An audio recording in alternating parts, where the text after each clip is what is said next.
Trump chief of staff, Mark Meadows, Indiana Congressman Jim Banks. You know, Congressman Meadows, we now have confirmed the Joint Chiefs, Secretary of Defense, you, the Chief of Staff for the Defense Department, all in the room. Donald Trump multiple times requests that up to 20,000 troops get called in. If that happened, January 6th never would have happened.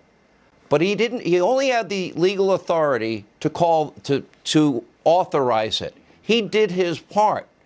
Why didn't Pelosi and why didn't the mayor of D.C. understand after the summer of 2020 riots, knowing hundreds of thousands of people were there, knowing tensions were high, knowing you always have bad actors in crowds, what reasons did they give you, if any, why they wouldn't call up the troops the president authorized? Well, certainly the president did authorize those, and I know there's been a lot of back and forth suggesting that he didn't authorize 10,000 National Guard troops before January 6th, but that's just factually inaccurate. I can tell you the questions need to be asked of Speaker Pelosi and of Mayor Bowser, both of them, because ultimately it's the two of them that had the responsibility of authorizing those National Guard troops to be on the ready, in place on January 6th. And so to see what we have, everything focused on this, the reason why that's happening, Sean, is this. It's the events that have led up to this first year of the Biden administration, where you have just listed the fact that energy prices are going up, not a secure border.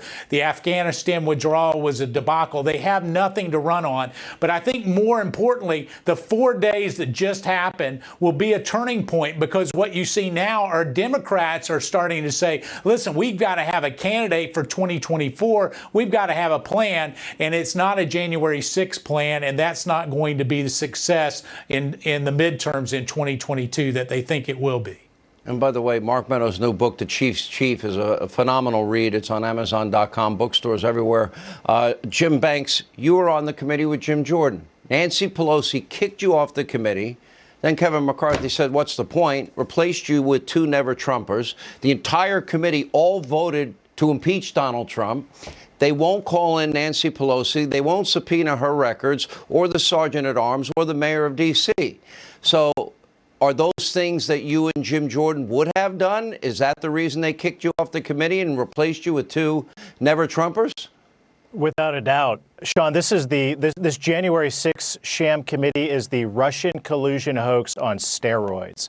And first of all, Kevin McCarthy, anyone else at this committee has tried to drag before them, should not be forced to participate when Nancy Pelosi herself refused to participate in the bipartisan Homeland Security investigation of January 6th over the last year. And still today, she keeps documents in her office that she refuses to turn over that point to this big point that we're making about the breakdown of security and the lack of the National Guard coming to the Capitol. Secondly, the coincidence isn't lost on any of us that the same week that inflation hits a 40-year high and Joe Biden's approval rating at 33% is the worst approval rating of any sitting president at the end of his first year, happens in the same week that they want to go after the Republican leader, Kevin McCarthy. And then third, Sean, it's obvious to me it's long past time for the Republican Party to kick Liz Cheney and Adam Kinzinger out of the House GOP conference.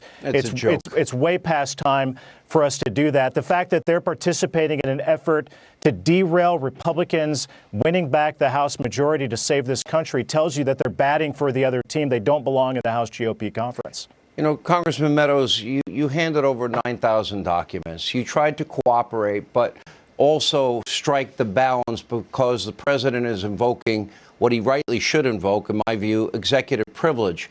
If the president doesn't have executive privilege, there's nobody in a White House that will give him straightforward, honest advice on very tough, hard, controversial issues. But you tried, and look what happens as a result. Why would anyone even try? Well, we see the true colors of this committee, and you're right. I, as a good citizen, was going the extra mile to try to help in those areas that were non-privileged. But exactly, if we do away with executive privilege, even after the fact, what you'll find is a chilling effect on any chief of staff to give the tough calls and the advice that you would give in the privacy of the room. Bravo to Jim Banks and Jim Jordan for fighting this fight. And bravo to you as well. Congressman Banks, Mark Meadows, thank you both.